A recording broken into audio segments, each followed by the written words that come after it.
Hello again, I'm Father Astor again, doing these kind of vocation interviews, and we have today the pleasure of having Father Perry here with us, and he's provincial from the Western Province, and we're so happy that you are with us, and we know of all your history personally, but we would like for you, if you can, Perry, to give us a little of your vocation story, in your own words, as they say. Okay. I would start off by saying that priesthood vocation was something that was always held in high regard in my family. So to have someone think about becoming a priest in our family, that was considered, something that's really great, and that was kind of environment that I grew up in. When I was still in grade school, I learned about the Vincentians. I had a high school seminary in my hometown. Oh, really? Yes, and actually my classmates found out about it. And they told me, and they said they were going to a summer vocation week at the seminary. And they said, "You're going with us." And so I went. And now I was interested in the priesthood all this time, but I never thought, it's really not for me. I don't know why, but anyway, after that week, I enjoyed the experience so much. My best friend enjoyed it even more. He decided he was going to go to the seminary, and but he wanted some company, so he talked me into going with him. And then he pushed me to talk with my parents about it, and finally I did, and they accepted. They said that's great. And first day high school seminary, I show up at the seminary, and my best friend is nowhere to be found. Anyway, that's how I learned about the Vincentians. Oh, beautiful. And so I went to the high school seminary in Beaumont, Texas. There for 4 years.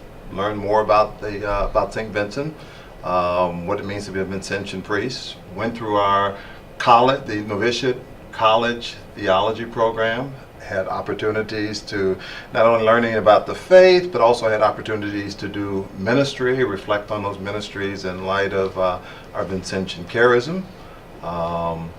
And that's how I kind of got to the point where I am right now. I tell people I feel like Jeremiah said, "Lord, you duped me, and I let myself be duped." Yeah. Well, it's interesting. It's nice to see that. The Lord always has His way of working to make things work. I had the pleasure of meeting you at in Louisiana, in New Orleans, when you were stationed at St. Joseph's, is it?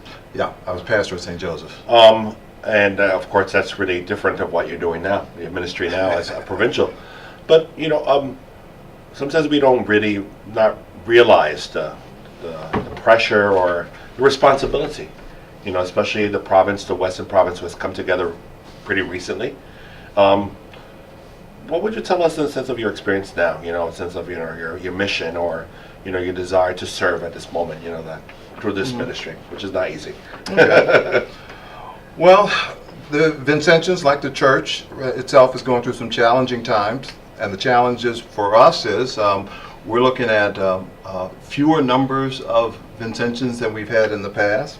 We're also overall we tend to be a much older group than we were before. At the same time, the needs of the church continue to grow. I mean, the needs of especially in our western region, I'd say one of the biggest needs is the rapid growth of the Hispanic community in the western province.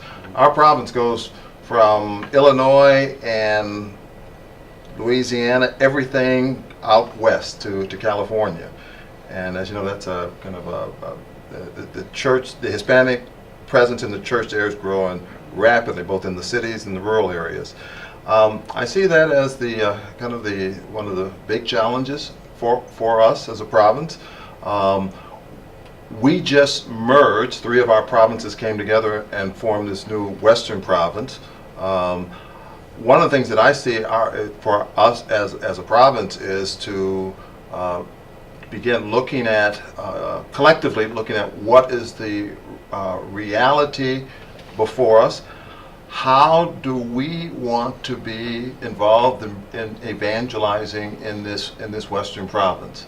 So currently we're in the process. We've completed work on a vision statement for the province, mission statement. We're moving into the strategic planning. But it's how to best equip ourselves for the challenges that are before us. Well, God bless you in that sense.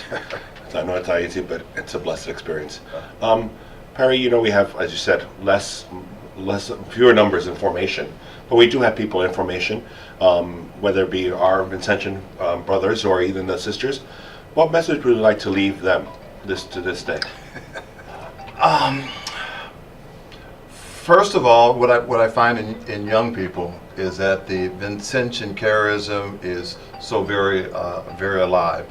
My message is to we welcome you to be a part of us. I think that there are big challenges before us, but I've also seen how young people have responded to big challenges, and that gives me hope. I think the Vincentian charism is I think as strong as it's ever been as we look at the Vincentian family, which is Daughters of Charity, St. Vincent de Paul Society, Ladies of Charity, Sisters of Charity. We can be a strong and powerful presence in the world to make a better world. And if you're interested in being a part of that as a consecrated priest or a brother in the community, we welcome you. Well, thank you, Perry. All right. Thank you for sharing this moment and continuing your mission, and we know that you have our prayers with you. Thank you. Thank you, Pastor.